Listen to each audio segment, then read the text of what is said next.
안녕하세요. 공룡 실내건축입니다. 오늘은 근대건축 선구자 중에 한 명인 독일의 건축가 미스 반 데 로에에 대해서 알아보려고 합니다. 이 미스는 동양 건축에 대해서 매우 관심이 많았다고 하고요. 또 그 건축을 자기 서양이 가지고 있는 건축과 융합시켜서 새로움을 창조해냈던 건축가라고도 알려져 있는데요.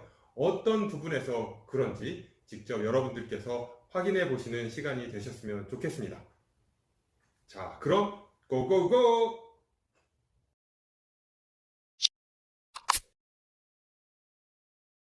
자, 들어가기에 앞서서 당시대 시대적 배경을 좀 살펴볼 텐데요. 이 18세기 산업혁명은 우리 인간이 화석 에너지를 사용하는 것 때문에 발달하게 됩니다. 즉, 석탄. 이 석탄을 사용한 기계의 사용은 공산품의 대량 생산을 가능하게 한 것이죠. 너무 쉬운 것, 여러분 다 알고 계시죠? 그럼 이 산업혁명이 건축에 가지고 온 커다란 두 가지 혁명, 그 첫 번째가 이 화석 연료의 고열을 통해 얻을 수 있는 질 좋은 강철의 강철의 사용입니다. 이 강철을 사용해서 건물의 구조, 즉 뼈대를 만들게 됐고요. 또 강철을 엮고 그 안에 콘크리트를 부어서 철근 콘크리트를 만들어서 사용하게 된 것입니다. 그리고 두 번째는 오티스에 의해서 발명된 엘리베이터의 사용입니다. 엘리베이터가 없으면 꼭대기는 누가 살아? 돈 없는 사람이 살겠죠. 올라가는데 힘드니까. 무거운 거, 장본 거 여러분도 올라갈 때 힘들죠. 그런데 엘리베이터가 생긴 오늘날 꼭대기는 펜트하우스라고 불리우면서 제일 비싼 곳이 된 것을 볼 수 있습니다. 결과적으로 좋은 강철의 생산은 이전에 지을 수 없었던 높은 건물을 만들 수 있게 해주었고요. 또 그동안 서양 건축의 주가 되었던 돌과 벽돌을 사용한 조적 방식에서 동양 건축에서 주로 사용된 기둥 방식으로 건축물의 스타일이 바뀌게 됩니다. 이때 계단뿐이었던 상하 이동이 엘리베이터에 의해서 높은 곳을 쉽고 편하게 이동할 수 있게 만들어 주었습니다. 이처럼 강철과 엘리베이터의 발견과 발명은 오늘날까지의 건축을 바꾸고 이끌고 있다라고 말할 수 있겠습니다. 그리고 하나가 더 있습니다. 그것은 바로 유리입니다. 유리는 산업혁명 훨씬 이전부터 사용하고 있긴 했지만 산업혁명이 가지고 온 고화력으로 인해서 넓은 판유리를 만들 수 있게 된 것입니다. 영화에서 나오면 그런 별장 같은 곳에 부의 상징이었죠. 유리 온실. 그리고 오늘날에 이르러서는 건물 외관이 전부 유리로 만들어진 고층 건물들까지 보실 수 있는 것입니다. 아무튼 18세기에 산업혁명을 통해서 만들어진 재료의 대량 생산과 이것들이 19세기, 20세기를 거치면서 콘크리트와 유리를 사용해서 만들어진 건축물들이 전 세계에 모더니즘이라는 건축 사조를 만들었고요. 또 오늘날까지 많은 건축물들을 짓는 데 사용하고 있고 발전의 발전을 거듭하면서 높은 마천루 빌딩들을 만들어내는 하이테크 건축으로 발전하고 있는 것이라고 하겠습니다. 자, 그럼 이제 본격적으로 미스 반 데 로에에 대해서 얘기해 볼까 합니다. 미스는 당시 서양인 중에 동양 철학에 관심이 많은 사람이었고요. 또 동양의 책, 대부분 중국에서 무역으로 넘어오는 중국 책들이었을 텐데 중국 책 수집가였다고 합니다. 다른 얘기긴 하지만 이 당시에 우리나라가 좀 더 큰 나라였다면, 쉬운 말로 잘 살았다면, 일제의 탄압을 받지 않았다면 동방의 끝, 우리나라에 관심을 더 가졌을지도 모르겠는데요. 그쵸? 아무튼 당시 서양인들에게는 한문, 한글, 일본 글씨들이 매우 낯설고 신기한 언어의 표기였을 것입니다. 제가 아랍 문자를 보면 또 러시아 문자를 보면 신기한 그림처럼 생겼네 라고 관심을 갖는 것처럼 말이죠. 자, 지금까지 제가 밑밥을 깔았는데요. 이처럼 미스 반 데 로에는 동양의 건축가 정신을 서양 건축과 혼용해서 그리고 당시대에 나온 새로운 신재료를 잘 사용해서 그동안 서양 건축에 없던 건축을 행한 건축의 선구자입니다. 그럼 그의 어떤 부분 때문에 그를 우리가 선구자라고 하는지 차근차근 알아보도록 하겠습니다. 여기서 잠깐! 그럼 근대 건축이란 뭔가요? 근대 건축이란 당시 서양과 동양의 완전히 다른 형태 그리고 완전히 다른 재료를 취했던 두 건축이 문화의 교류를 통해서 서로의 장점을 당시 신기술과 재료를 사용해서 만들어낸 새로운 건축 양식을 말한다라고 생각합니다. 결과적으로 당시대 서양의 근대 건축은 동양 건축의 장점과 18세기 산업혁명이 만들어낸 기술과 혁신의 조합을 통해서 만들어진 것이죠.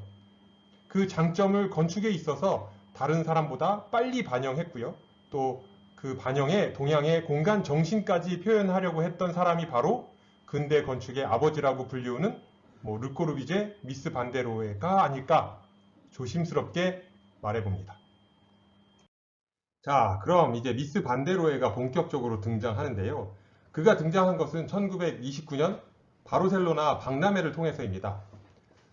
지금의 박람회도 그렇긴 하지만 이때의 박람회는 새로운 기술과 재료들을 선보이는 자리, 그러니까 세계 각국의 잘난 발명품들을 자랑하는 자리였다고 말할 수 있겠는데요. 당시대 본격적으로 자동차가 보급되기 시작했고 또 산업혁명을 통해서 강철과 넓은 판유리를 생산할 수 있었던 그런 시기, 그리고 그것들을 통해서 세상이 완전히 탈바꿈된 대변혁의 시대라고 말할 수 있습니다.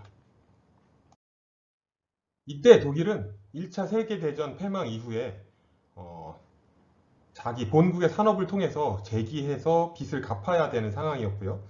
또 그러면서도 세계의 독일 민족, 게르만족이라고 하죠. 독일 민족의 우수성을 피력할 센 커다란 빵 한 방이 필요한 시기였다라고 말할 수 있겠습니다. 건축에서의 센 빵 한 방 뭐가 있을까요? 아무튼 독일은 고전적 전통을 이어나가면서도 현대성과 앞으로의 미래 발전성을 보여줘야 했던 것이죠. 그런데 이때 무명에 가까웠던, 지금으로 치면 건축계의 이단아 미스 반데로에를 스페인 바르셀로나 박람회에 독일관 건축가로 지명하게 됩니다. 내가 신출내기는 하지만 덩치도 좋고 한 인물 해서 뽑힌 거 아닌가? 정말. 제가 방금 전에 미스 반데로에의 빙의가 돼서 목소리 흉내냈는데 어떻게 괜찮았나요? 아무튼 지금 보고 계신 사진이 바로 바르셀로나에 지어졌던 독일관입니다. 1차 세계대전 패전 후 10년 만이죠. 지금이야 우리가 모던, 미니멀 이렇게 말을 하면서 깔끔하다고 말하지만 당시로서는 너무 단순해서 저게 뭐야? 저게 건물이야? 할 정도로 너무나도 단순한, 소위 우리가 지금 말하는 레스 건축, 그러니까 뭐가 없는 적은 건축을 세상에 선보인 순간이라고 할 수 있겠습니다. 이 건물에서 가장 먼저 눈에 띄는 것은 나지막하면서도 널찍한 지붕입니다. 요즘의 건축술로는 이게 대단한 거냐라고 말할 수 있겠지요. 근데 왼쪽에 보고 계신 아트앤크래프트 시대의 레드하우스, 붉은 적벽돌 때문에 붙여진 레드하우스를 보시면 이전의 건축은 벽돌, 조적식 뭔가를 쌓아서 만드는 건축이었습니다. 그거에 비해서 이렇게 기둥으로 받친 건데요. 자세히 보시면 여기에 이렇게 기둥들이 건물을 떠받치고 있는 것을 볼 수 있습니다. 이전 건물과 비교해 보면 짓다 만 것처럼 보이기도 하고요. 또 여기에 평평한 지붕은 어찌 보면 지탱하는 벽이나 기둥과는 상관없이 단독적으로 붕 떠 있는, 왜? 이 기둥이 스테인리스 재질로 되어 있어서 옆에 거를 반사시킨다고 해야 될까요? 그러다 보니 우주선처럼 기둥에 잘 안 보이는 그런 경우죠. 그리고 또 앞에 전면에 투명한 커다란 유리벽이 내부와 외부를 나누고 있으면서도 이게 내부인지 외부인지 분간할 수 없게, 또 여기 보면 이게 수공간, 물이 찰랑찰랑 물 수공간이 있어요. 그래서 수공간에 또 건물이 반사되기까지 하니까 마치 허공에 떠 있는 듯한 그런 느낌을 주고 있습니다.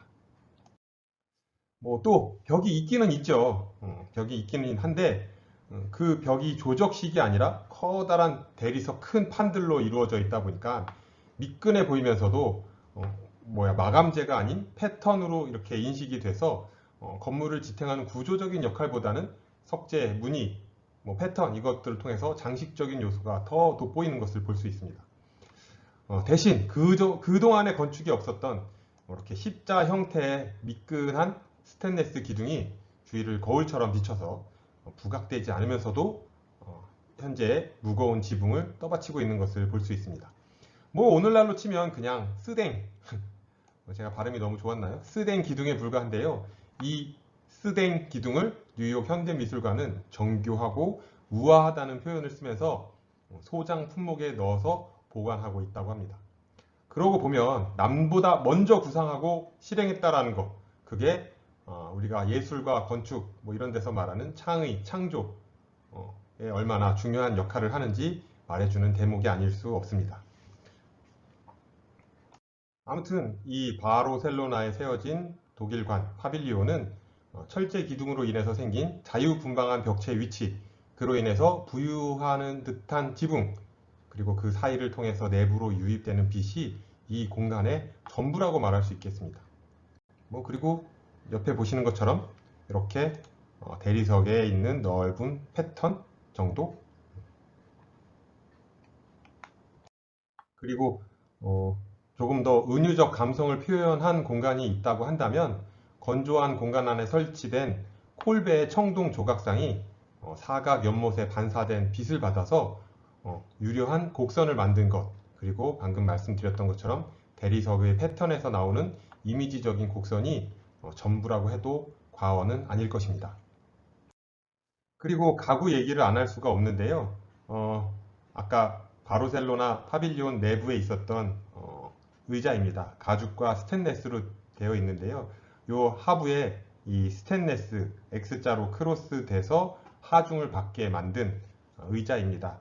물론 공학적으로 계산이 돼서 하중을 최소화하기도 하겠지만 지금도 가구점에 가면 짝퉁 가구들도 많이 있는데 요 크로스 부분이 무거운 사람이 앉았을 때 크랙이 가서 망가지는 경우를 볼 수 있습니다. 벌써 100년 전에 이 크로스 되는 부분에 금속을 다루는 기술을 이 바르셀로나 파빌리온의 의자의 건축이 가지고 있는 의미를 독일이 가지고 있는 기술력을 함축적으로 보여주는 의자다라고 말할 수 있겠고요. 요즘은 뭐 미스 반데로에가 설계를 해서 더더욱 그렇겠지만 명품 소리를 듣는 그런 의자가 돼 있습니다. 여기서 강철의 건축가 미스 반데로의 1부를 마치도록 하겠습니다. 제 영상이 도움이 되셨다면 구독과 좋아요, 알람 버튼 부탁드립니다. 2부에서 만나겠습니다. 바이바이.